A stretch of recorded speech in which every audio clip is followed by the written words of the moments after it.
For those of you who saw the last session, apologies, you've got me again. So my name is David Boot. I'm Head of Public Affairs at LNER. I get the pleasure of chairing this session, so the final session of the day. And as it says there, a gateway to the future, so looking at the future of rail. So this morning we looked at the heritage of rail, the history. We've just talked about York as a rail hub and the current state of the railways, and now we're thinking about that future piece. So we've got a fantastic panel to talk about such a broad topic and hopefully take some of your really tough questions as we get to the Q&A towards the end. So David, if you'd like to just stand up and introduce yourself to our audience. So good afternoon, everybody. So my name is David Taylor. We're just kind of joking here because there's quite a few David Taylors in the rail sector, but I'm the main one. So yes, I'm the account director within Hitachi Rail. I guess just a little bit about me. So I kind of worked in the rail sector for 40 years in September, would you believe? Started as a kind of trainee, as an apprentice in Carlisle on the signal and telecoms kind of side of things. And I guess it's worth saying that I love working in the rail sector. One of the key things I'm very much involved in from an Hitachi Rail perspective is kind of collaborating with different organisations. You know, we talk a lot about innovation, but the key thing about innovation, it thrives when different organisations and people work together. So I'll talk a lot more about that later, but yeah, great to be here. Thank you, David. Jenny. Hi everyone, my name's Jenny Henderson and I'm a chartered civil engineer. I work for a company called Arup, which some of you may have heard of, but we're a group of consulting engineers and I very much work in the railway. I have been doing for the last 14 years. I joined London Underground as a graduate and they don't tell you quite how quickly the anorak grows. So I'll tell you a lot more about what I did on London Underground and what I've been doing on TRU and NPR, and I'll try not to use acronyms, and then a little bit about what I think the future might be. Thank you very much. Andrew. Hello everyone, my name's Andrew McLean. I'm the Assistant Director and Head Curator of the National Rail Museum in York. My background actually isn't in railways, it's in historic buildings, so I do apologise for that. So it shows that you don't have to be called David Taylor to get into the rail industry, you can be called something else. But actually my background in rail goes right back to when I was born, because my father worked for British Railways. And I was born in a very historic part of Edinburgh, down the bottom of the Canongate, for anyone that knows Edinburgh. And next door to us was Holyrood House, with the Queen's official palace in Scotland at that time. And next door was Holyrood Park with Arthur's Seat. And on the first day, I was born at home, on the first day out into the outside world, my dad didn't take me to Holyrood Park, he took me to Waverley Station to see the trains. So, so I've had that railway upbringing, which means I've been very, very passionate about the railways from a very early age. Been very interested in railways and how they can help to shape our futures, all of our futures, and I'll hopefully touch on that in a moment or so. Thank you. Thank you, Andrew. Edinburgh Waverley, certainly one of our favourite stations on the LNER network. Sarah, over to you. Thank you. So, good afternoon, everybody. So, I'm Sarah Thompson. I'm the Pro-Vice-Chancellor for Research here at the university. I'm a physicist by training, background, passion. Don't have a huge amount of experience myself in railways, but I will come back to some of the ways in which physics innovation can have a huge impact in the railways. I've also had a stint being the director of our Institute for Safe Autonomy, which will also feed into future innovation in the railway. That's me. Thank you very much. And as you can see, a fantastic selection of panellists from engineering, the history and heritage of the railway, and academia as well. So I'm sure we'll have a fantastic discussion about the future of the railways. Now, so we'll have 5 minutes from each speaker, and then I'll start with questions. So David, over to you. Brilliant. Okay, so everybody can hear me. So just by way of introduction, there's kind of, I guess there's three things I'll cover really. A little bit more about me, because I think that's always kind of, it's interesting understanding how people got to where they, how they got to where they are today. Then a little bit about the organisation I work for, and that's Hitachi. And I'm great to see that it's not only a fantastic advert for LNER, but an equally good advert for Hitachi with the Zoomer train sat there. or speeding along, I should say. And then I'll say a few words just about the future, because I think there's a lot happened. You know, the industry's changed quite a lot in the last 40 years since I started. But I'm really quite excited about the next 40 years. I think the pace of change is definitely quickening, so I'll share a little bit about that. I guess like Andrew, I was kind of inspired to join the rail sector by a father who was a signalman, or a bobby, as I learned earlier, one of the speakers. There was a good kind of historical presentation. But I also had an interest in electronics. So those two things together kind of, I suppose, encouraged me to be a signal and telecoms apprentice, which I started in Carlisle. And I can see a chap, actually in the audience, who I did when I first come to York, got to know. He's nodding his head back there. But things have changed since then, because when I started, I was working in a telephone exchange, just like a post office or a British Telecom telephone exchange. And in fact, the room was about the size of this room for one Strowger telephone exchange, which had about 300 telephone lines on it. Would anybody like to guess, you know, how large the room would need to be for 300 telephone lines now? You know, it literally is. It's as you say, it's kind of the size of probably of an iPhone. So, but there's been huge advances in technology, you know, over this last 40 years. I guess the other thing I'd just say a little bit about, you know, kind of background is that I'm fortunate enough to work with lots of different organisations and lots of different people in the rail sector, not just in the UK, but you know, elsewhere. And I guess I always feel it's worth just saying, you know, my experience is it's not what you know yourself necessarily. It's actually learning from other people and learning who you can go to, you know, having experts who you can contact. I think building that network is probably one of the key things that I've learned, and yeah, really important.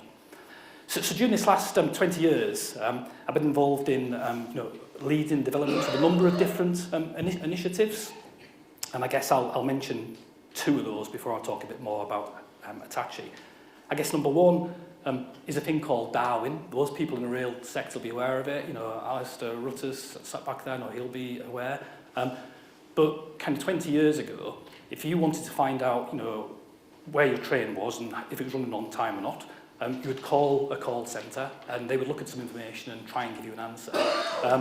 If you then went to the station, you'd probably get some slightly different information. If you asked somebody on the station, you know, one of the station staff, you'd probably get some slightly different information again.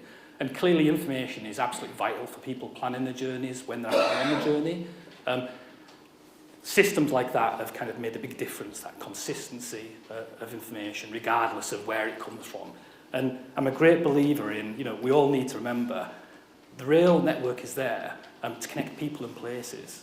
You know, we need to make sure we communicate to, you know, to passengers and also to the freight users. So I'm quite proud of the fact that we have this Darwin solution in the UK, one system now, so there's a single source of the truth. I guess the other thing that I'm quite proud of is having been involved in a thing called intelligent infrastructure. So in the past, and when I started in Carlisle, the way you'd actually maintain the infrastructure, you'd send technicians out to the track and they would inspect everything. It's clearly an inherently unsafe place to be. And what this intelligent infrastructure does is it has a kind of network of trackside sensors which actually monitor issues and report them to technicians so they can actually do something about them before they become service affecting. But it also means you're not having to send people out to the track all the time to kind of maintain and inspect things. Just a little bit about Hitachi, kind of moving on. So, you know, Hitachi is a global organisation, something like 30,000 people purely focusing on the rail sector, and involved in delivering things like intelligent infrastructure I mentioned before, things like you know, train protection systems which actually prevent trains, you know, going past signals at danger, and I'll talk a bit more about how that's kind of advancing in a moment. And I guess I can't forget, I already did say before, didn't I, about actual trains themselves. Like, as you can probably tell, I've come from more of an infrastructure background, but Hitachi as a business has something like 300 trains in the UK, and their European headquarters are actually here in London. So, going forwards, why am I excited about the you know, rail and the opportunity we have? So I think already rail is the most green. I think it is the most safe. You know, it's a fact it is the most safe form of travel. But we should never be complacent. There's a great deal more we can do to continue to improve safety and to continue to make, you know, rail even more green than what it is today. 3 examples. There's been some tremendous kind of developments in battery technology. And you know, we now have trains like this where we're actually trialling battery technology so that you don't have to put overhead wires everywhere. So in those areas where you know, you can't, it's not economic to put overhead wires, or physically it's very difficult in tunnels and so on, at least you can run the train through those areas on a battery and overall, you know, actually have a, you know, less carbon. I guess the other thing I would say is somebody this morning talked about in-cab signalling. So, you know, I was in Utrecht last week working with ProRail. We're providing, you know, in-cab signalling. East Coast is absolutely key to this because it's the first kind of Pathfinder project, you know, north of King's Cross. As Hitachi, not only are we actually providing infrastructure for this in-cab signalling, but providing the on-train kind of technology. Even in a steam train, and it was mentioned again this morning, so kind of to preserve that historic and heritage, you know, kind of you know, traction locomotives to inspire, you know, our kind of engineers of the future. And one other thing I will say before I forget, otherwise I'll get told off maybe from Sarah, but you know, we're actually doing some excellent collaboration here with the University of York Institute for Safe Autonomy, which has applicability not just to the rail sector, but to mobile telephony. So, you know, people be aware we're currently on kind of 5G, we're moving towards 6G. Rail is using 2G for their GSMR, you know, radio network. But there's an opportunity to move to a thing called FRMCS, the Future Rail Mobile Communications System. And with York University, we're looking at a thing called ORAN. And without getting very technical, it's basically how you can drive down the costs of providing mobile networks through being able to actually get different parts of that mobile radio access network from different suppliers. So you're not as reliant on one supplier. So I'm not sure how long I spoke for, but I think I better stop at that. And yeah, thank you. Look forward to answering questions later.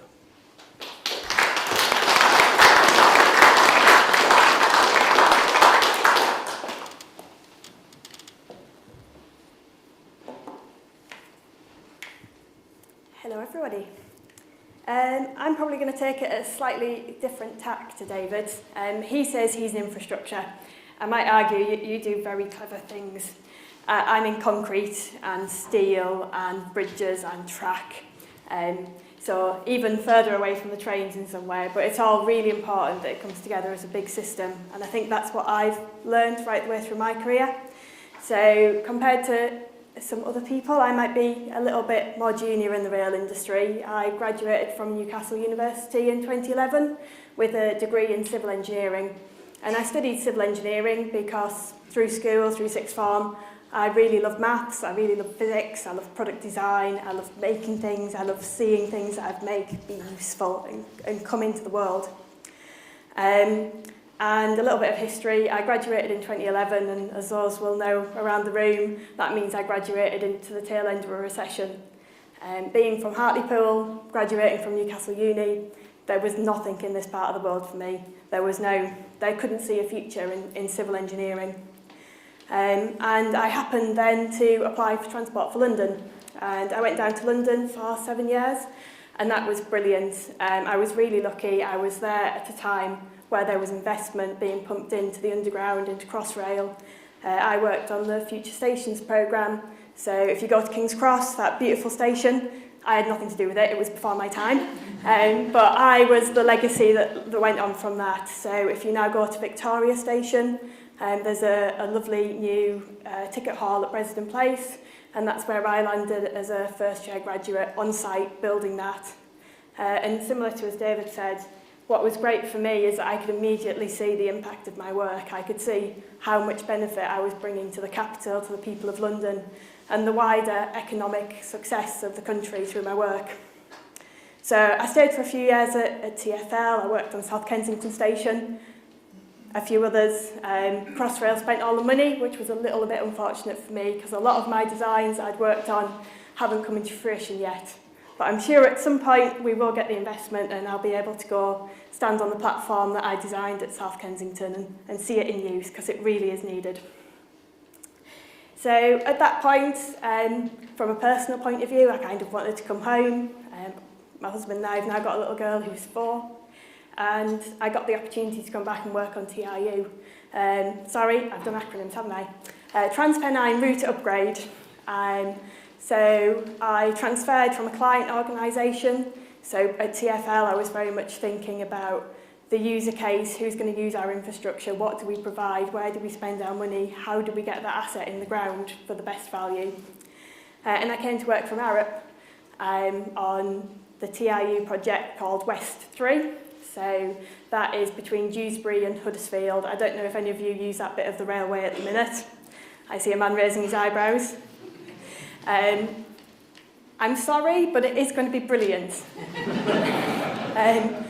For those that don't pass through that way, so 6 years ago, I joined Arup, I joined the Alliance, working with Network Rail, with the contractor BAM, and our colleagues Amy, to look at investing billions of pounds in that part of the railway.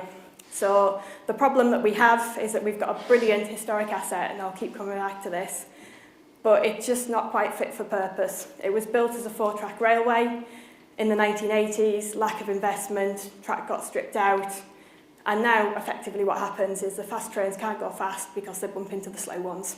Not physically, obviously, we have a signalling system, but that's the premise. So very simplistically, what we've been spending time doing, and is starting now to really come to fruition, is adding more tracks to the network, putting OLE on, making them cleaner, greener. You can get between Dewsbury and Huddersfield for my little section faster, but that then ripples right across the network. Huddersfield is really important. You wouldn't think it, but it's the real pinch point. So at Huddersfield Station, the works there are to completely release the capacity, enable us to provide services that we can interface there. If something goes wrong at the Manchester end or at the Leeds end, we can fix it in the middle. So that's been absolutely brilliant. And literally on Monday last week, I've just started working for the Northern Powerhouse Rail programme, again with Arup, working with Network Rail. So, maybe there'll be some questions about this. It's all pretty new to me, but I'm heading a little bit further east and looking at how we sort of do the same thing between Leeds and York, increasing capacity, getting journey time up, all that good stuff. So, to the topic of today, rail as a gateway into the future. For me, it's really all about actually maximising the past and the assets we have. In this part of the world, we're really, really lucky that we have got such good historic rail infrastructure, and we've got the skills and we can use that to maximise it to its full potential, and I think that's really, really important and something that would be good to discuss. As you might be aware, a few weeks ago Lord Blunkett launched the Yorkshire Rail Plan in our office in Leeds, and it's a really good plan. It really solidifies that idea. How do we get the homes we need to build, the jobs we need to get our economy performing even better? This is a time for investment in this part of the world because the outcome that we can achieve is so good. And for me, rail absolutely underpins that. That's how we get people between cities, how we get the economy going. Conscious I'm sponsored by LNER, and I might need to be a little bit careful here. The elephant in the room for me is the price. Not once in that rail plan, that Yorkshire Rail Plan, does it mention the cost of being able to access train services. It does cite the DFT, apparently, in this plan anyway, says that the barrier is cited as reliability. People don't get the train because it's not reliable enough. And I'm not sure that's quite right, and maybe that's something we can discuss this afternoon. Thank you.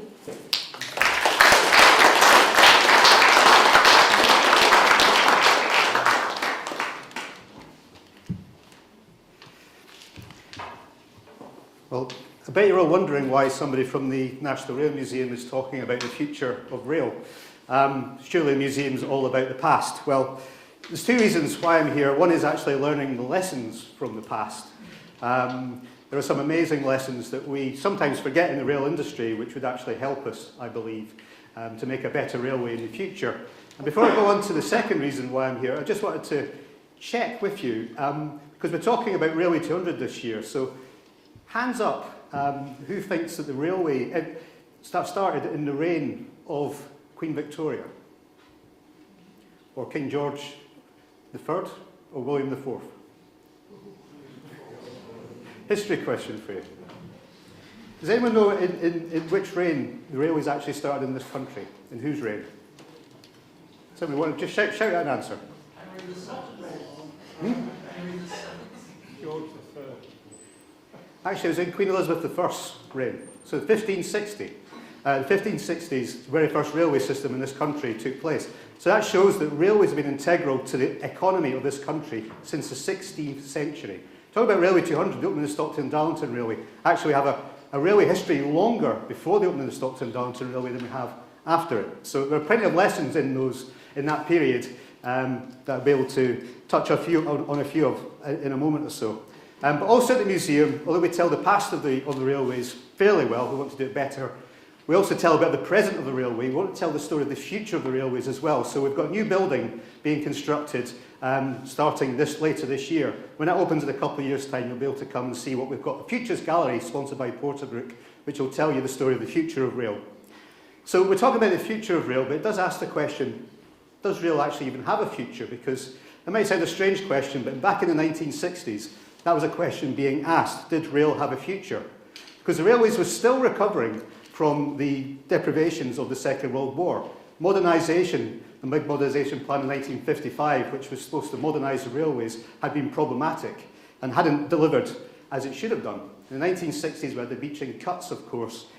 And there are also questions being asked because railways had previously had a monopoly of being the best way for the mass transportation of people and of goods. After the Second World War, competition from air travel, but particularly from road travel and road transportation, freight on roads as well, really started to ask the question, did railways have a future? And in fact, there are people arguing that the railways should be closed down and the railway lines themselves turned into road systems. And that was being seriously looked at in the 50s and 60s. So the future of rail is by no means certain there. And the railways then had to innovate. And that's a key question. The railways have always got to keep innovating to keep moving forwards. And in this country, we were actually one of the leading innovators, believe it or not. We're very down on ourselves about railways in this country, and that's another question that we might want to touch on later on. You know, why are we so down on what's actually a pretty good system in terms of worldwide? Now, in the 1960s, Japan came up with a new system called the Shinkansen, this new bright future, the bullet train.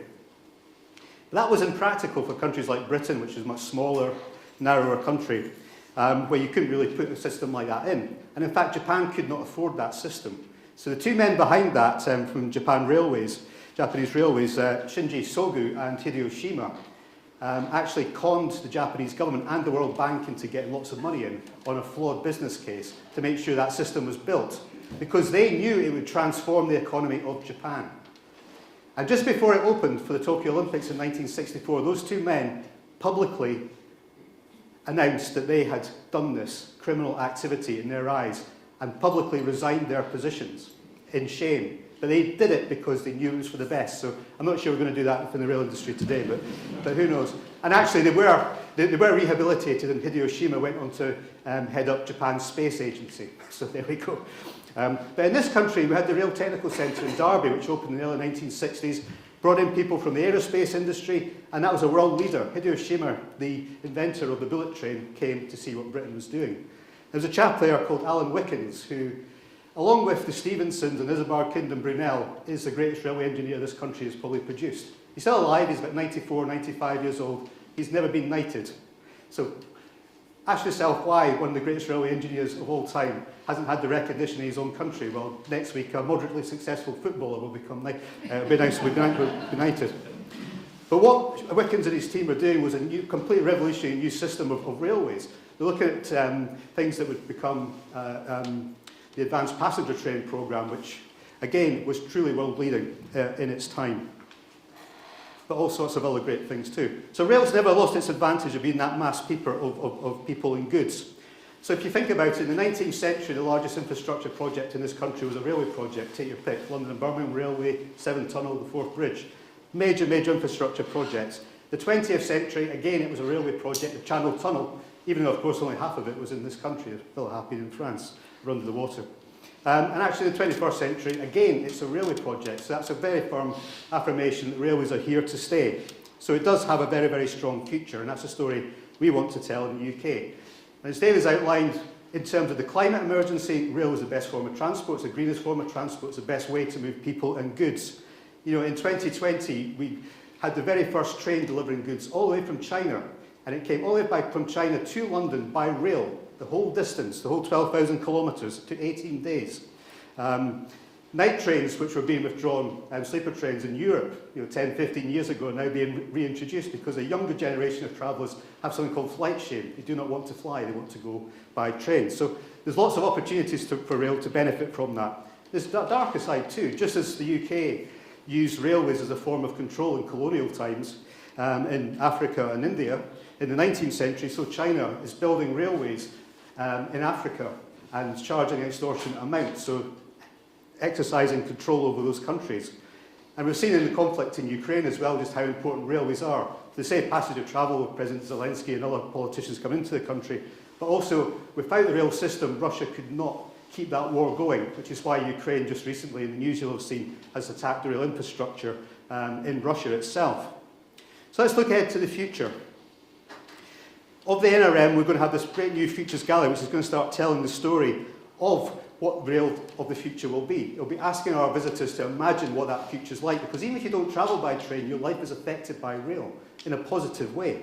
And we want to really bring that out and make people realise just how important rail is to us all. And with rail investment being announced just this week, and there'll be more to follow, no doubt, it's really important to say that the government itself recognises that rail is important, even though money is very, very tight. Just recently, we've had the 10th anniversary of the opening of the Borders Railway in Scotland, which reopened part of the famous Waverley route, which was closed down very controversially in the 1960s. That's been hugely successful. The opening of the Ashington line in just last year has been hugely successful. All railway line reopenings since 1986, the Bathgate line, Edinburgh Bathgate line, have exceeded their the business plans and have proved the naysayers wrong. Every project that comes up, people say this is a rubbish business plan, people will never travel by train and it's a waste of money. And every time the business plans are poor because they're completely exceeded every single time. And that's something very, very important to think about. So I just want to leave with one sort of thought about the railways looking beyond into the future as well. We've talked about this country and others as well. We know that railways do have an assured future, but it's very difficult, very, very challenging. And our Futures Gallery is led by a great young curator, a guy called Rob Scargill, who's been doing amazing stuff. And he had the best excuse ever for being late for a meeting, in my view, where he came and said, I'm really sorry that I was late for the meeting, I'm just off the phone from NASA. He was speaking to NASA. Now, why was he speaking to NASA? Because we're talking to NASA, because NASA are looking to build the first railway on the moon. Now, it's called FLOAT, which means flexible levitation on a track. The first lunar railway, and it's to transport payloads around the moon. Now, they're expecting to put that first railway in the moon in the 2030s. So here's a thought for you. What will open first, the first railway on the moon or HS2? Thank you.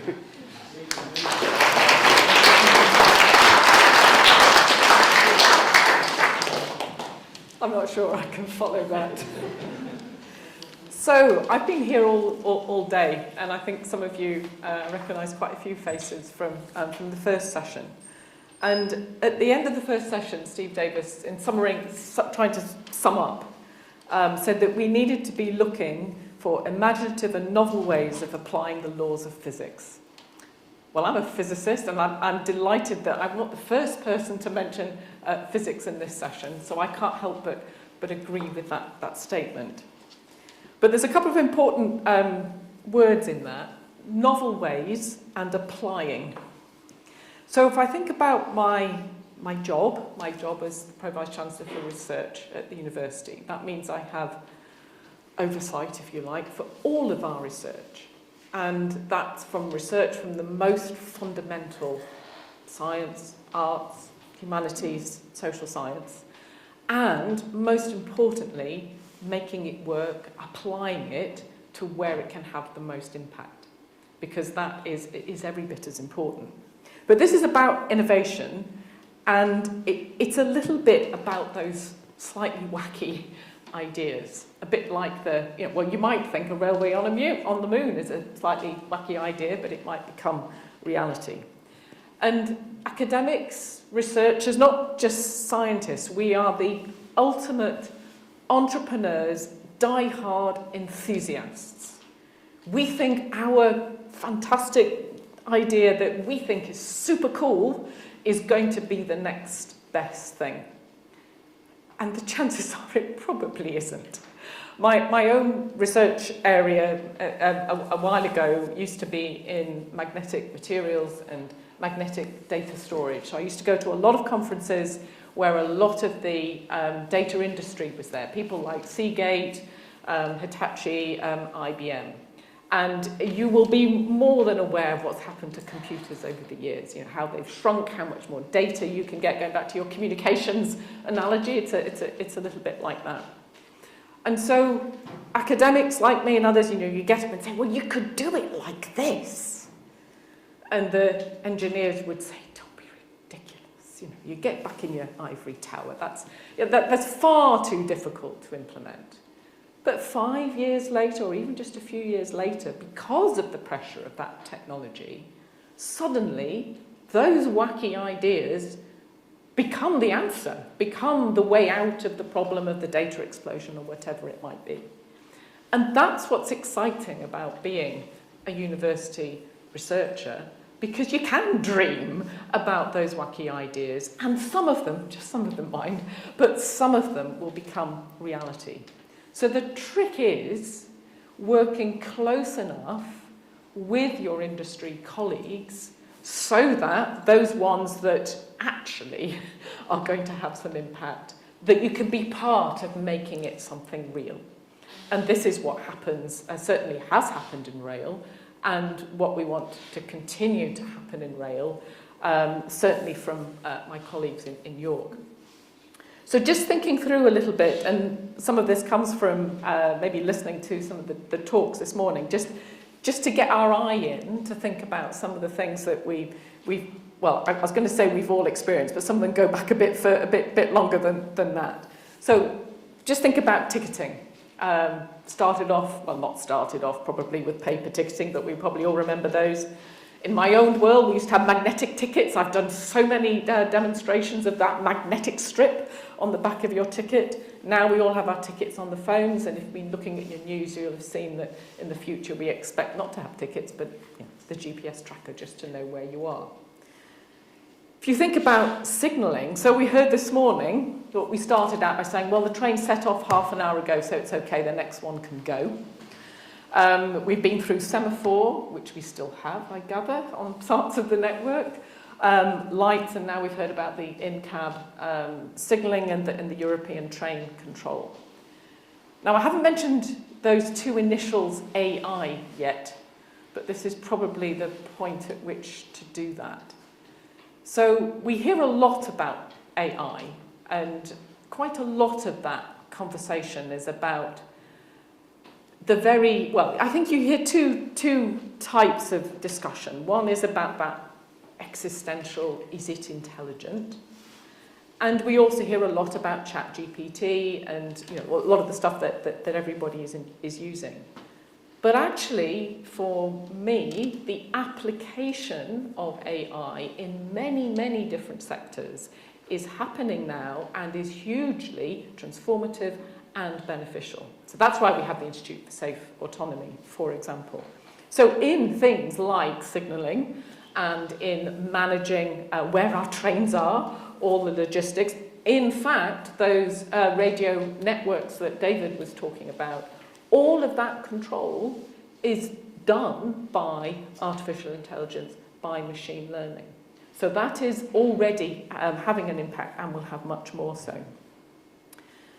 Maintenance. So how are we more efficient with our maintenance? How do we know when we need to take trains offline and fix them? Well, the most advanced ways of doing that involve something called digital twins, where you can create within your computer a genuine digital model of your system, and then you can have lots and lots of advanced sensors on the different parts of the train, the engine, the motor, whatever it is, and you can use the combination of that to know much, much more accurately when that train needs attention, for example. And that uses artificial intelligence and very high-powered computing. Think about the power systems. So, in fact, David already mentioned the battery. So think through, steam, diesel, electric. Nobody's mentioned maglev, the magnets. Can we please keep the magnets in the conversation? And now, actually, this use of batteries as alongside the electrification. And a lot of that power control is also done from artificial intelligence. I'm going to give you a really sort of emerging technology example in a moment, but lest you think all the work at the university is esoteric, in one of our laboratories in the School of Physics, Engineering and Technologies, which is my home, we have from Siemens a train pantograph, which is the bit where the electrical connection is at the top of the train. And I know you'll have all been to the National Railway Museum and know how big a train is. Well, this thing is massive.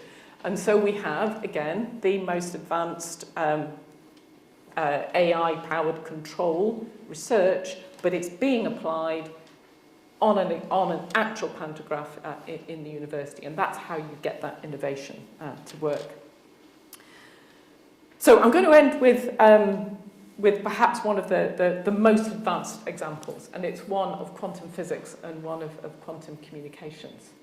So quantum mechanics, quantum physics, I won't give you the physics lesson, but one of the really wacky things about quantum mechanics, as we talk about little particles of light, and the really wacky thing that light carries your signal, is that if you do something to one bit of light, it's entangled with another bit of light over there, and if you do something to that one, it knows. It's called entanglement. What that means is if you communicate using quantum communications, it is super, super secure. Very interesting for military applications, very interesting for satellite communications, actually super critical for the rail industry because the security of communications is critical. York is one of the leaders in quantum communications. We've led the Quantum Communications Hub for many years. You might think, well, what on earth is this? Surely this is one of the things where the engineers say, come on, go back to your ivory tower. Well, in fact, in a collaboration with Network Rail and Advar, we now have a fibre going all the way along the train line to Manchester that we can do quantum communications along that fibre network. We actually have one that goes across the sea to Ireland as well, but that's not rail, so we'll not talk about that. So that gives us secure communication test line, but also because that quantum communications is just so sensitive, think about those two particles of light trying to talk to one another, that it's the most sensitive sensor as well. So you can see where a train is anywhere along the track because it makes just a small perturbation to that quantum signal. And that is there and being tested already. So I hope that gives you a flavour for the kinds of sometimes wacky ideas, but actually can really be applied to the benefit of innovation. My colleagues at the university in many, many disciplines are really excited about the rail innovation prospects in York and are pivoting, as it were, to work with our engineers for the future of rail in York. Thank you.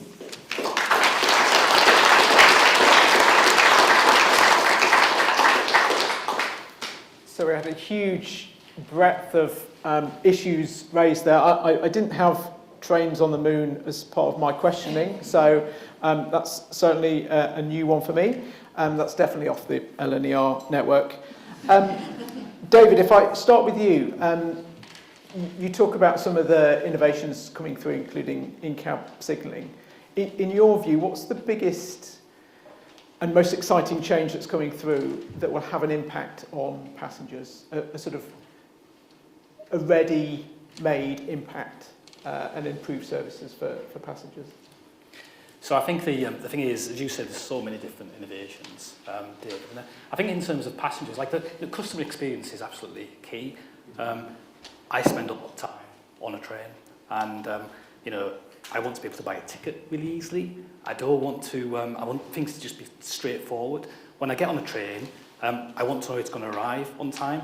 I also want to make sure that when I'm on the train, that journey is as valuable as possible. So, you know, last week I was in Utrecht. I chose to actually travel there by train. I come back by plane. It was interesting that actually it's about the same length of time. Actually, by the time I just you know, went down to King's Cross and walked across the road, it was actually pretty straightforward. I think for me, it's all about how we make sure that time on the train is valuable. And you know, Sarah spoke about communications. I think having, you know, really good quality communications for the whole time on the train is very valuable. So we spend quite a lot of time in the operational side of things in the railways, you know, looking at how we have really good you know, communications for operational purposes, for the driver, for all the various different sensors, for the remote condition monitoring and so on. But I think making sure that wherever you are on the train, even if you're in the Highlands of Scotland, making sure you've got constant, you know, high bandwidth comms, for me, that's quite exciting, because I think, you know, going forwards, people want their time to be useful. The thing that attracts me, you know, travelling by rail is having valuable time. So I think, you know, the improvements in communications for me is really important and quite exciting. Thank you, David. Moving on to Jenny, with a slightly sort of different topic, just sort of picking on something that you mentioned earlier. Obviously, you've done a lot of work on the Transpennine route upgrade. Is there anything from that you think can show the rest of the industry how to do major projects in the future? Are there particular innovations that come to mind during your time on the project that you think actually will change the way that we look at such projects in the future? Yeah, absolutely. And I suspect a lot of people wouldn't describe these as innovations. And I think to a certain extent we need to not be snooty about what innovation is. A lot of the work that myself and my colleagues have done on TRU is maximising the availability of the existing asset. And when you start to think about what that means in reality, that means that we're not disposing of existing assets, we're not creating new carbon, we're not disrupting residents, neighbours as much as we might do if we, you know, plough through somewhere with a brand new railway. So one of the innovations, for example, Huddersfield Viaduct was built to take the capacity of, in places 4, in places 5, a track railway, but it was done so to the standards of the day, you know, the 1840s, I think it was. Somebody might have to correct me on that, I'm sure it was the 1840s. It's a structure that's been built in 2 parts, so Huddersfield Viaduct, they built the original bit down the middle and then they built bits on the edge. We've got various road crossings that were subsequently demolished from the masonry arches and put in as steel. And what we've done is apply modern techniques and modern methods, modern innovations to be able to bring that viaduct back into use to service a 4-track electrified railway. So to give some examples, there is a very large metallic skewed arch on the approach into the station. We call it span 1, surprisingly enough. It needed replacement. We couldn't maintain it. If we maintained that structure, then we wouldn't have been able to service the platform arrangement at the stations. So we needed to rebuild it. And in the design of that rebuild, we have applied finite element analysis, which, you know, isn't particularly innovative. We've been doing it for a long time. But one of the really exciting things we've done is parametric design. So effectively, we code our engineering. So we build a model of the bridge, we give it all the attributes, and if that bridge needs to be longer, shorter, use a different material, etc., you do that at the touch of a button and it rebuilds your entire analysis, which saves a lot of time, a lot of money, and it all adds up as we do this right across the network. And it also means that we've been able to maintain that, that asset and maximise what we have. We still have a railway that serves central Huddersfield. Thank you. Andrew, I guess on a similar point, so a lot of the infrastructure we have, a lot of the stations on our network are Victorian buildings. How do we modernise while still protecting some of the beautiful heritage that we have on our network? Actually, it's something that probably we in Britain are probably the best at in the world. And you've got great examples of it. I mean, the two that really strike out are, of course, are St Pancras and King's Cross, where you're actually taking the historic buildings, you're not damaging them, but you're enhancing them, and you're actually adding to them as well. I mean, the addition at King's Cross is phenomenal. I mean, when I first started working in the 1990s for the Royal Bank of Scotland, I had to come down to London a lot. It wasn't very nice getting off a train at King's Cross. Now it's a complete pleasure. So we are very good at that. We are very good at being able to adapt and recognise our railway history. I mean, there is an amazing body, which is in affiliate with Network Rail called the Railway Heritage Trust. You may have seen that they had a display at York Station just a couple of weeks ago, who work, they get money from Network Rail, and they work on restoration projects and so on to make sure that these amazing buildings. You talk about Huddersfield Station, it's an incredible building. So we're very, very good at getting that balance. And I know it's something that we get a lot of visits from Japanese railways. They come to the UK because the UK is seen as the kind of the origins of the railways. It's something that really interests them. And one thing that they are very sort of conscious of is how we've managed to keep the historic railway and modernise it as well with new additions or bringing things up to date, which is something that they didn't do in Japan. They just destroyed, things to make things new, by and large. And while you might say, well, that's probably the best way to go if you want to have a modern railway, I think people in Japan actually regret some of that too. We've got a big challenge here about how we sort of balance that. But I think it's something we're already very, very good at. But there's one final thing. You mentioned about LNER and I want to run the railways on the moon, but I think you should go for it. Because all you have to do is put a U in between the L and the N, and you've got lunar. But anyway, but you won't have railway stations on the moon. But I do think there's a lot to learn from those fantastic stations. And just to finish on, if you think of St Pancras and what an asset that is, what a tremendous asset is. I mean, if you're coming, I know people in French railways and French visitors are so disappointed with their station. You get on or off the station in Paris, and then you compare that to when you go to the north. When you come into St Pancras, I know people in France are very jealous of that. And we often put ourselves down as a country, as I mentioned earlier, the rails in France are better, rails in Japan are better, etc., etc. But actually, in many, many ways, we do lead, and I think this is one of the ways in which we do so. And I think we'll continue to do so, and it certainly makes the railway a much better place because of that. Thank you. Sarah, you kind of touched on being sort of slightly outside of rail. So I guess the sort of challenge to those that work in rail, how innovative actually is rail compared to other sectors, other transport modes? What's your view?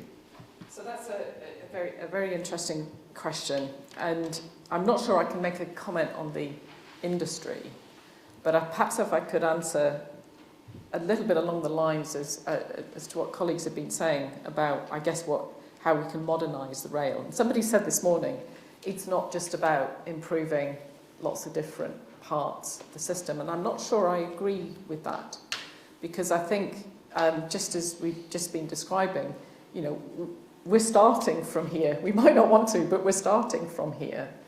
And so we do have to be pragmatic, but we can be super innovative in being pragmatic.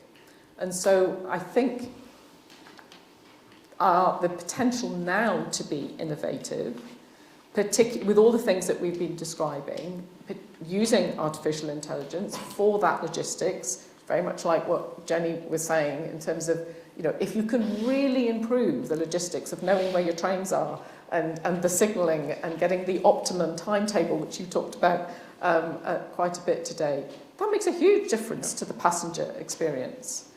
On the power, that super pragmatic approach of saying, yes, we must do electrification, but we're not going to be able to do it fast enough if we just rely on having wires.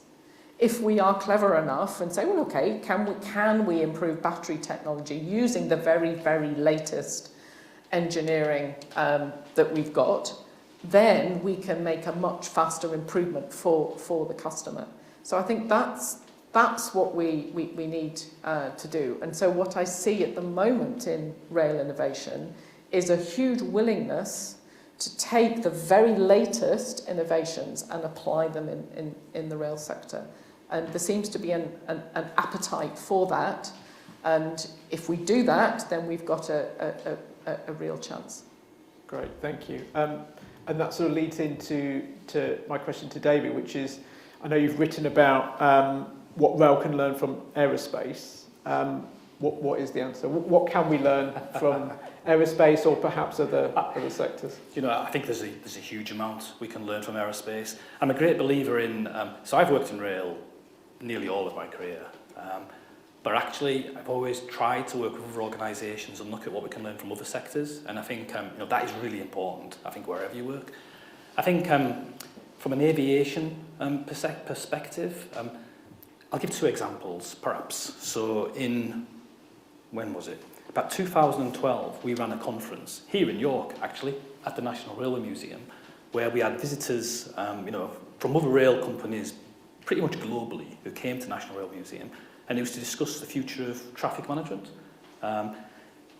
We were using very basic forms of AI then, nothing like what we're using today in terms of machine, you know, then it was kind of machine learning, but now it's a lot more generative AI and so on that we're starting to use a lot, including on these trains. But from an aviation perspective, there was an initiative called CESAR, for example, Single European Sky Initiative. It was a piece of research. And what it was looking at was how you can get a lot more capacity in the sky. Now, I know, you know, at the time I thought, what on earth is this all about? Because surely capacity in the sky is infinite. But of course it's not, because it's very clear in terms of the flight paths. And it was all about, you know, in 3D, how do you do this traffic management system? And what was fascinating is, working with Network Rail at the time, there was a bit of a struggle in terms of how to frame the challenge.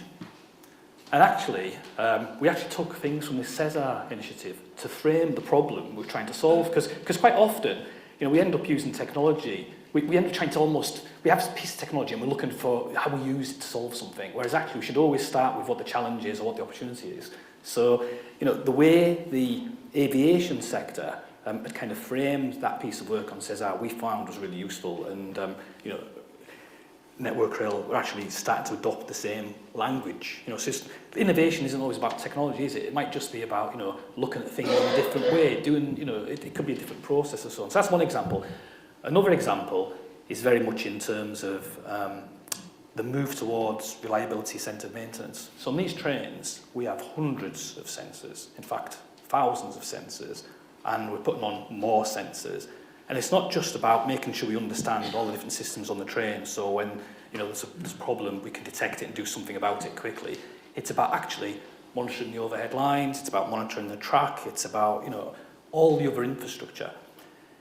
The philosophy in the aviation sector was that they instrumented everything, they put sensors everywhere. So that, you know, it's obviously, you know, a very critical piece of, you know, of technology. They wanted to be ready to react to something and do something about it before it actually, you know, could be safety related.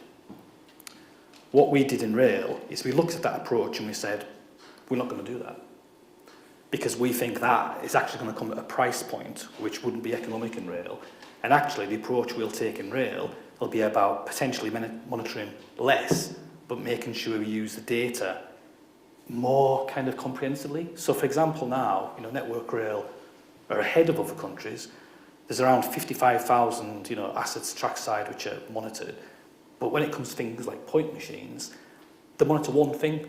There's not sensors all over the set of points. There's one thing, and without getting very technical, you know, they're just looking at the current draw, and then from that current draw, detecting all the different kind of problems. So you wouldn't detect every single issue, but you're using the data with AI a lot more effectively to actually understand what the problem is.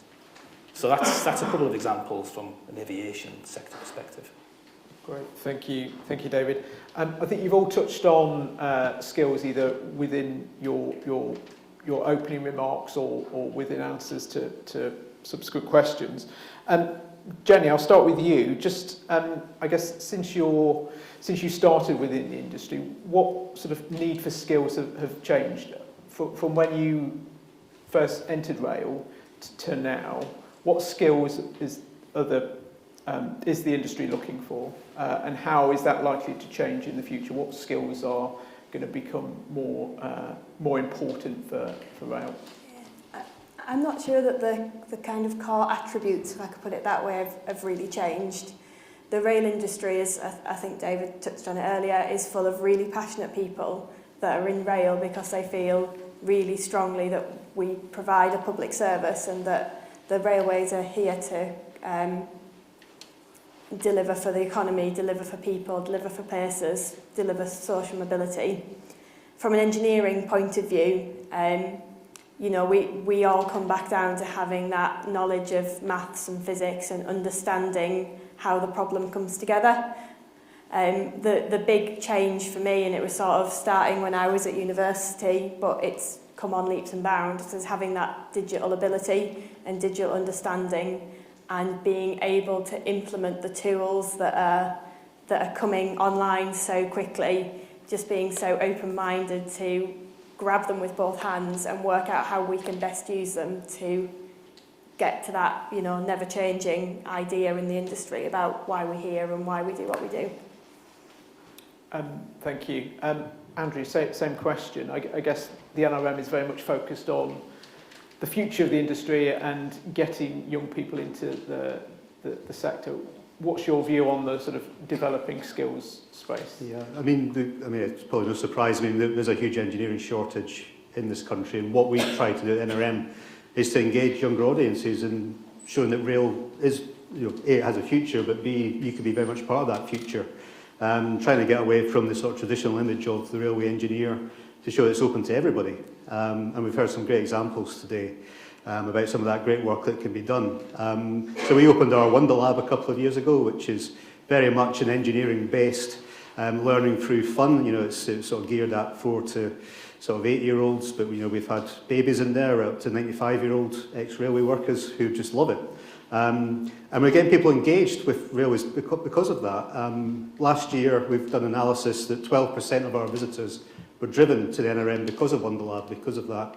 And we know that we're starting to get anecdotal evidence as well that, you know, that younger children are coming into that space are really interested in railways now and starting to see that. And also the rail industry has seen that we can be that neutral showcase because we can reach parts that, you know, the industry maybe can't, because we get lots of people coming to the museum sometimes because they've come to see them. They just come to walk around York and it's raining, so they just come to the museum. So we've got a captive audience at that point, of course. And we want people to go away thinking that the National Railway Museum is more, you know, about more than just the big locomotives like Mallard and so on. Of course, that's very important to us still, and always will be. But to show that railways are very, very important, past, present and future. And for the younger generation, you can be very much part of that. Now, I'm not an engineer, but the reason I'm working for the NRM is really because at the age of 5, the day after the official opening of the museum, I was taken to see the museum by my dad. And the first time I saw Mallard and fell in love with the subject. So when the job came up, you know, that's why I went for it. So I mean, I'm an example of somebody who's inspired at a very early age to go into, in this case, the Railway Museum. But we know that if you get children young enough, interested and engaged, and showing that actually they can be part of that future, they can be the future sort of George or Robert Stevenson. I mean, don't forget, George Stevenson and Robert Stevenson, just as 2 examples, were born into extremely impoverished existences in the north of England. You know, George Stevenson lived in a house that had 4 rooms in the house, but his family only occupied 1 room in that whole house. It had 1 window. Out of that window, he could see a railway track, a wagonway. And that presumably inspired him, you know, to come up with his sort of engineering expertise, which we know for today. So there's great examples in history for all of this, but you know, we really want to make sure that we play our part in helping to fill that sort of skill shortage, but do it in a fun and interactive way too, and support the industry as best we can. And I can attest, if people haven't visited Wonder Lab, I would suggest that you do. Whatever age, it's absolutely fantastic facility. So yeah, make sure you visit. Sarah, same question to you about the future. I was hoping you'd give me a chance. So yeah, I mean, obviously the maths, physics, engineering, we need much more of it. I'm not going to disagree with any of that. But perhaps to pick out a couple of things. So digital skills and AI skills and understanding is for everybody. And I think that's something we really need to tackle. So we're trying to tackle that at the university for all of our students and all of our staff, actually. It is a tool that we're all going to have to get used to. And we'll probably stop calling it AI because it will just become different things that we're used to using. And that comes to the way we need to all train up our workforces. So I think that's one point I wanted to make. The other thing I wanted to say, which is I think we have got much better, but I've still probably quite a long way to go, is if we are scientists and engineers, and looking at Jenny and perhaps David in particular, is not just to think about the science, actually.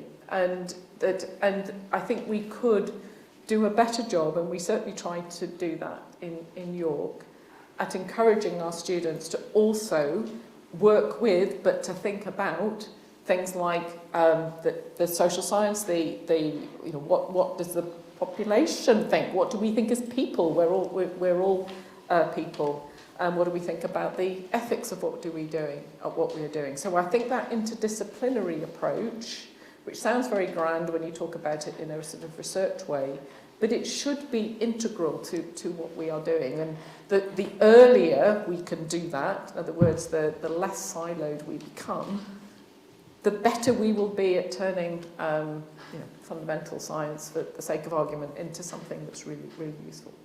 Thank you. I'll come to David before opening up to questions. So if anyone's got any questions, please get ready to ask in a moment. But David, just on the skills point, is there anything you'd like to add about what the future skills mix might look like? I don't think there's a huge amount that I'd like to add, having listened to Sarah, Andrew and Jenny. I guess there's a kind of reinforcing a couple of points that were made earlier. I was in a meeting a few weeks ago where somebody was writing down everything that was said in the meeting.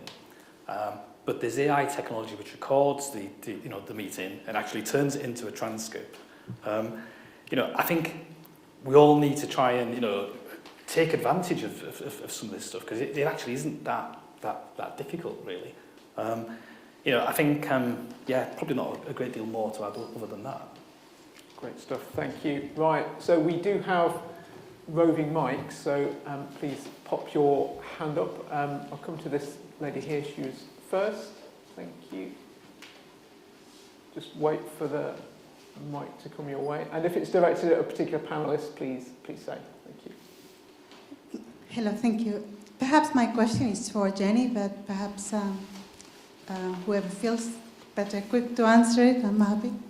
Yeah, my background is in public health, so I'm always biased in my questions.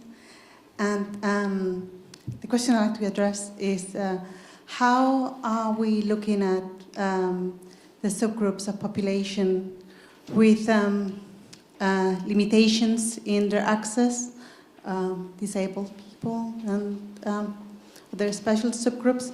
Because whilst I'm very excited about the railways on the moon and the use of AI, I feel that since 2010 that the Disability Discrimination Act came into place, still I've not seen a lot of progress in the public transport and other areas, and I would like to see more of that, or to hear how this is taken into account in the decisions for research and transformation in the railway.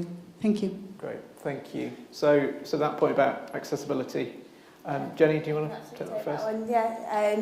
It's something very close to my heart as well. So we do not deliver a major project now without accessibility being a core part of our requirement set. And coming back to the point about business case made earlier, it's not always going to make a business case stack up, but we do it anyway. That is the idea. To your point about timing, these programmes, I've been working on TRU since 2019, sorry, it started in 2017. Last week we lifted the steel in for a new footbridge which included step-free access at Murfield. they're big programmes of work, they take lots of time to do, and it's embedded, but it will take its time to work its way through. That being said, I know Network Rail, Transport for London are also looking at where do you get easy wins, where can we put a ramp in that's really simple, take out 3 steps. And that's really, really important that, you know, while we're looking at big schemes that take a long time, that government continue to fund that low-hanging fruit, easy wins, because it sounds a bit, it doesn't sound very nice calling them easy wins, but they're really meaningful for the people who get benefit from them. So I think that's crucially important. And then to your point about how does it come into the process, so from very early in the development of a rail project, we've got our requirements, we're looking at the systems we need to put in place, but we're also undertaking consultation with specialist user groups, getting their understanding of how the station operates and what they'd like to see and how they'd use it. And I think there's still a little bit of learning with the community as well. So a big topic at the minute is things like Braille maps. Are they useful? Are they not useful? How do you put them in? And, you know, it really does come back down to money some days. How do we develop the most useful things? And David might come in on this from an LER point of view. But how do we spend our money really wisely to help those groups of people as far as we can?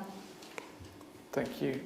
Does anyone else on the panel want to? A couple of points. You know, I think it's about we need to make sure that, you know, rail is there to connect people and families, and, you know, the more inclusive we can make it, the better. So I think you know, it's important that we think about you know, young mothers, young fathers who are pushing prams, you know, people who are hearing impaired, people who are visually impaired. You know, it's about better understanding what the experience is like for those people, so we can actually come up with infrastructure, with trains, which actually works better for these people. And there's been some great things done over the years. I think there's a lot more needs to be done, but, you know, quite recently, in fact, Northern Trains is an example. They were doing a piece of work in training the staff so that they could better help you know, people, for instance, who were visually impaired. And this was about actually using, it was kind of using augmented reality and virtual reality to try and, so they could see and hear things the way that, you know, people who are visually impaired hear, you know. So I think there's a lot more we can do, but there's been some good work done during this past few years, I guess. It's worth just adding. I think there's still a long way to go for a lot of things, to be honest. I mean, great things like Crossrail and so on, step-free access and what have you, but comes back to that historic infrastructure in a way does cause issues. So, I mean, if you go get a train at York or particularly Newcastle, the curve on the platforms is such that you get huge gaps, you know, and that even for, you know, somebody just with any kind of mobility issue, that becomes a real challenge. Now, we did an exhibition last year called Go As You Please, which was looking at this very subject about, you know, how do you travel by train, what your experience of travel by train. We actually used a curator who herself has challenges with mobility to get around, and it was very, very interesting. We spoke to a lot of people, including Tanya Gray-Johnson, the famous Paralympian, who's had some very well publicised challenges getting on and off transport. And I think it really opened my eyes to the challenges that are still there. But I think there's a real desire within the industry, and we've seen some great examples here. But there are challenges to it as well. So we do some of it very, very well, but there's a long, long way to go before we're fully accessible. However, having said this, I was in Belgium 2 years ago, and I could not believe how you get on some of the platforms where the platform was so low. You know, somebody with a buggy having to lift it over, actually literally over their head almost to get it onto the train, and that's in Belgium. So, you know, in some ways we're further ahead, but there's still much to do. Thank you. Further questions? Can we go to the gentleman right at the back? If you just wait for the mic, so just be a moment. Thank you. Hello, Kevin Swift. Question for Andrew, possibly Jenny. Towards the end of Andrew's excellent contribution, he actually mentioned a list of reopenings of sections of railway line. Bathgate, the Borders line in Scotland, Ashington, etc. in Northumberland, but no mention of York to Manchester via Wakefield, Kirkgate and Castleford. the restoration of a line that was a beach enclosure. I'm talking about the York end of it. It was a beach enclosure about over half a century ago. It reopens a section of line, going back to Steve's this morning, a really excellent vertical and horizontal alignment, and going back to the lady earlier who wanted better connections to Manchester Airport, the line incidentally has only got a stopping service at the moment, but it's still highly competitive from certain areas to Manchester. A line that offers a method of getting around one of those Blunkett hubs that's really short of capacity. York, Leeds, Sheffield, okay, Manchester out of our patch really. But certainly I was very surprised that Andrew didn't mention it, since it's actually so close to home. Thank you. Oh, in my defence, I would say that I covered Bathgate to Ashington because Bathgate was the first major reopening in '86 and Ashington the most recent one just last year. So there are others as well which I wasn't able to cover. But you might say, I apologise, maybe a bias as well, obviously talking about Bathgate and the Borders Railway, my accent. So, but I mean, I think you've got a very important point though. I mean, I think when you see those reopenings and what you've just talked about there, regardless of where it is in the country, those reopenings have all been successes. They have all shown that actually if you invest in the railway and you do it properly, people will use that railway system and everyone benefits from that. And actually there's a whole host of other reopenings or improvements that can be done, which will obviously increase that. But of course money and politics and so on is always a big challenge. And coming on that point, I think that's why it's so very important that as a community we look at where we can get best value, understand the operation, understand what the benefit of opening any particular line is, how we bring innovation to do that as efficiently and effectively as we can, and you'll really make every penny count. Thank you. Next question. So on the end. In engineering, there's a three-way trade-off: cost, speed with which you can implement something, and quality. What does the panel think the balance is? If it's wrong at the moment, which one have we gone too far towards? For instance, the Elizabeth line, hugely over budget, really late, but it's wonderful. What other examples does the panel have? Thank you. Who would like to take that first? Anyone? Jenny? Please show your hand if that's okay. I didn't mention it, but I also have a Master of Studies as well as being a chartered civil engineer, and I studied at Cambridge part-time whilst working, and my dissertation topic was cost overrun in transport infrastructure projects. I feel also the need here to say that I never worked on Crossrail, though Arup, my current company, did an awful lot. And it's quite interesting when you dive into the literature on cost overrun, and I think it was picked up earlier as well with the Japanese railway, and that I'd almost had a sort of a fourth dimension to your question, that we've got this time, cost, quality, but we've also got the unknown, and how do you manage implementing complex systems? I explained it to a friend once. At Ravensthorpe, we're putting a new 4-track railway across a river under a whole load of pylons. We need to move the pylons so we can put OLE in. So we need to find a sweet spot whereby we can close the railway, close the power lines, and the multiplication in rail gets so complicated, and I don't think as professionals we're very good at explaining to the wider world just how complicated what we do is. So I think that time cost quality triangle is really important, and we need to try and hit somewhere in the middle, but we also need to try and bring the complexity in a little bit, and I think Sarah mentioned it earlier about doing targeted bits of intervention, and I think actually that's the answer to your question. We need targeted bits of intervention that can be well managed and well controlled, such that we've got a good understanding and a good confidence in the time, the cost and the quality it'll output. Great, thank you. This gentleman here. you just wait for the microphone to reach you. Thank you. Now, big question for the future. Here, right? Yes. Yes.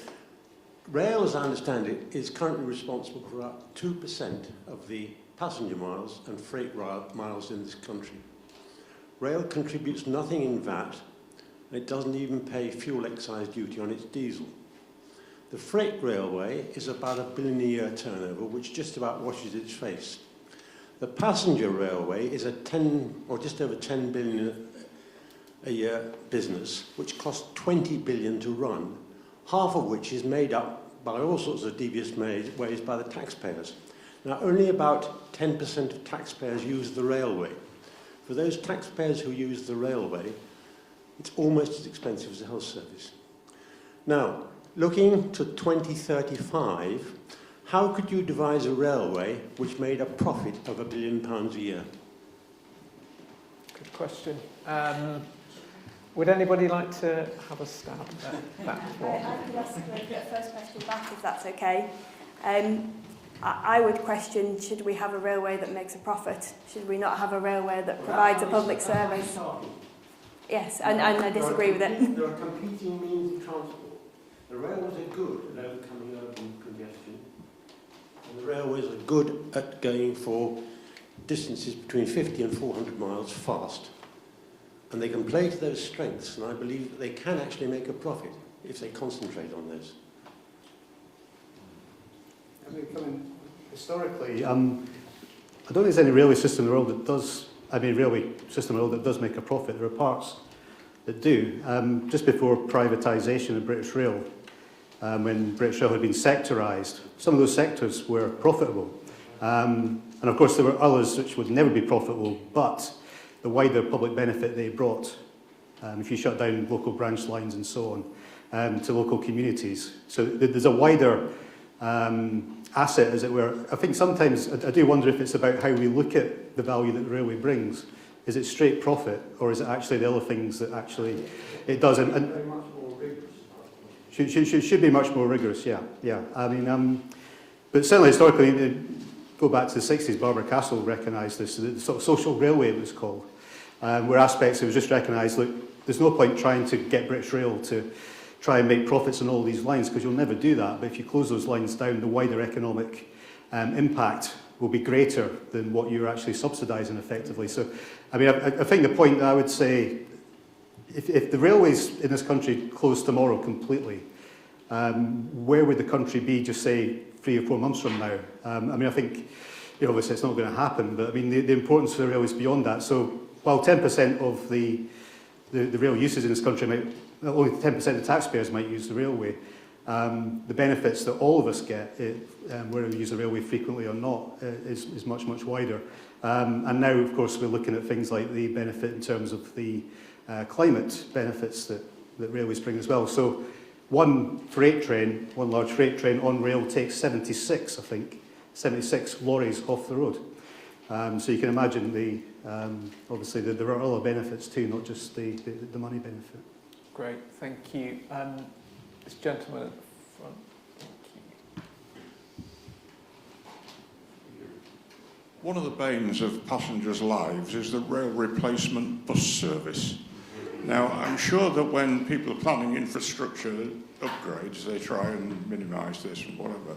But there are times when bad weather conditions bring down the overhead wires and whatever. In many cases, there are alternative routes that don't ever seem to get used. So let's say there was a problem between Doncaster and York. We'd have the trains terminating at Doncaster and terminating at York and a bus between the two. But there are other lines between Doncaster and York, but unfortunately they're not electrified, and you might not have drivers that are route trained to use them.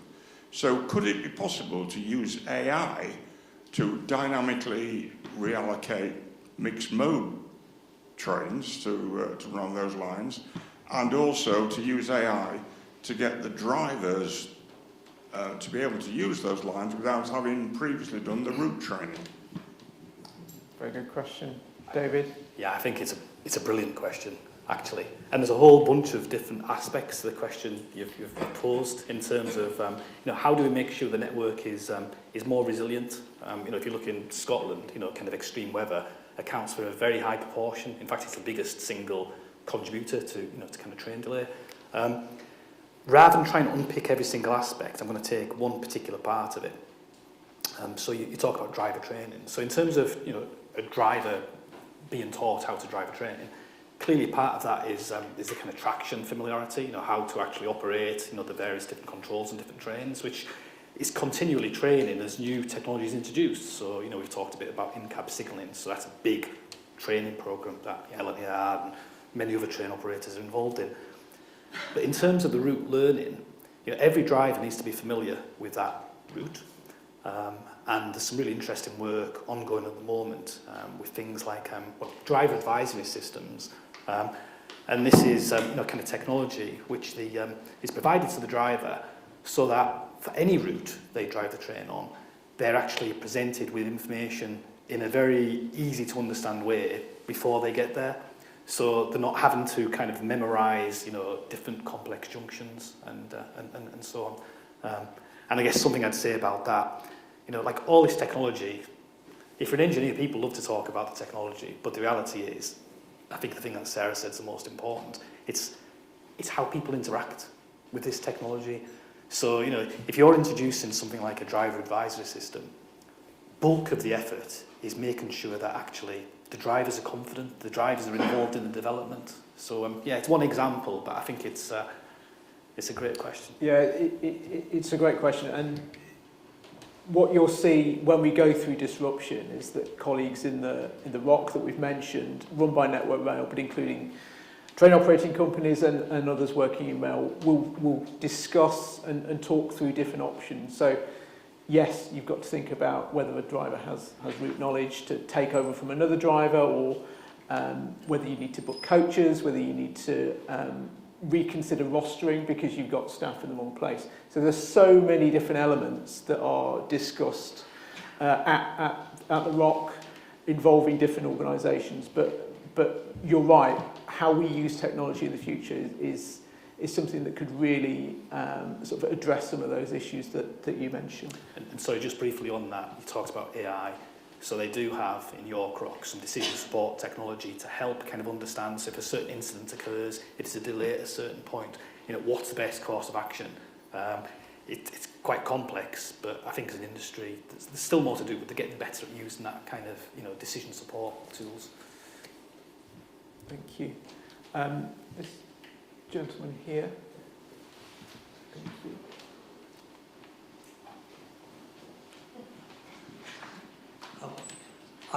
I think we're all agreed that railways are one of the best means of transport for passenger comfort, environmental reasons, etc. But is there any way that it could be made cheaper? I think this must be one of the main deterrents to people using trains. If I want to book a train, I have to go on the internet and scroll through and go through all the different options on different days, and eventually I come up with something and I book a journey. But, could that structure be, well, 2 points really. Could that structure, fare structure, be simplified? One, and could just the, why, if railways are such a great system, do they have such high operating costs compared with other modes of transport? Now, somebody mentioned at a previous session the fact that the regional Eurostars never got off the ground. One can answer that in answer that question with one answer: Ryanair. Great, thank you, sir. I think we've got those 2 questions. So I think I might actually take the first one, which is around fares that you mentioned. So LNER is part of a simpler fares pilot.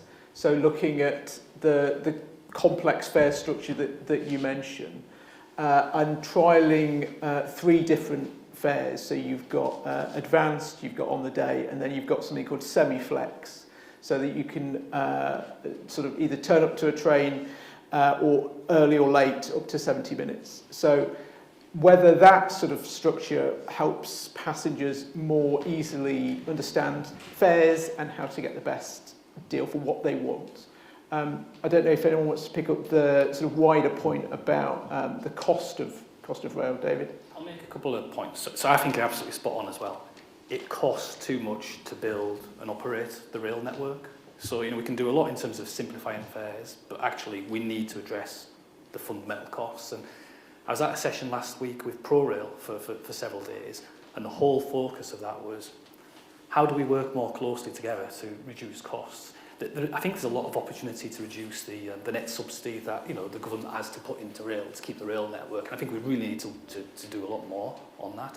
I think there are some examples where we have managed to kind of reduce costs. And there's more we can do. An example of something else, we could do. I talked about, all the sensors on these trains. Network Rail pay a fortune in running a kind of fleet of dedicated test and measurement trains. There is the opportunity, which we now, I think, have as an industry, not to have to run like a dedicated fleet, or not everywhere, but to use in-service trains. And that's just one tiny little example, but I think there's a lot of the focus at the moment in the rail industry is how do we actually reduce cost, and there's examples with AI and so on, but yeah, again, it's a really good question, which we're all, I think just about everybody in the rail sector is thinking, how do we actually do this at low cost? Thank you. Right, we're coming towards the end of time, so I guess my final question to the panellists is just, so to end on, if you can just give me one thing maybe that is a barrier to innovation, what's the thing that we could, if it was removed, we would see a huge benefit to the railway and a huge explosion in innovation potentially? Is there anything that people would like to end on? So anything that you could remove to improve innovation in the rail sector? I don't know who wants to take that one. Sarah? I didn't catch anything from the audience. So we've talked a lot about complexity. And I think that's probably one of the things that makes it very, very difficult to make progress quickly. And we heard quite a lot in the previous session about the opportunity we have now to collaborate more together, and I think David mentioned it.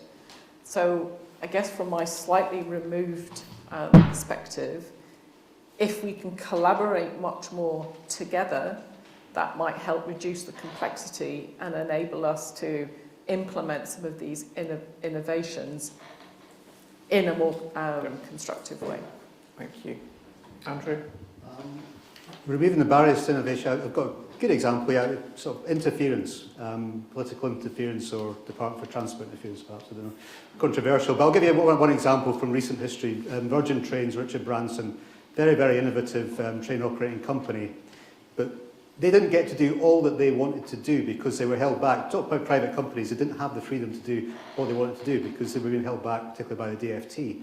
And it was well known within Virgin Trains that there was a policy within DfT called ABB, which was anyone but Branson. And that was to make sure they didn't like Richard Branson, they didn't like what he was trying to do. And he was genuinely trying to innovate. He didn't come from the rails, didn't understand the railways, but he was trying to innovate and bring about. So reducing that, whether or not Great British Railways bringing a unified or a more unified whole will help to address some of those challenges is we'll wait and see. But I think the railways are too complex, and getting that complexity streamlined more can only be a good thing. Thank you. Jenny? Picking up on similar themes, for me it's about aligning priorities a little bit better. So funding, for example, if you take a long-running project like TRU, we are literally years ahead of local authorities having funding. So bringing things together and having innovations that makes it easier to get from your front door to your office is really hard because we're just working in completely different planes. So I think that that's really important. And then the other thing around timing for me as well is getting things embedded early enough. So things like monitoring on structures. I need you to be telling me that when I'm doing a feasibility design, not when I'm doing a detailed design. And quite often, we don't seem to link up the right people and the right projects and the right ideas at the right time, and we therefore waste a lot of time and effort when actually the ship sailed on the thing that you're looking at, but there's something else up in the wings that we need to be getting on with. Thank you. David? I think there's two things I would say. I think one, sometimes procurement regulations can kind of get in the way. The way we kind of structure procurement, government procurement, we should always, in my mind, try to kind of focus on what the output is we're trying to achieve, as opposed to how to do it. Get different organisations working together and kind of focus on the output, getting that mix between quality, time, kind of cost. I think focus on output, but then I think the other thing I would say, and it's already been said really, it's about having that right mindset. It's about being open. It's about, what can we learn from other sectors. I think, sometimes, we think we've got the answers in rail. We think we do things differently in the UK.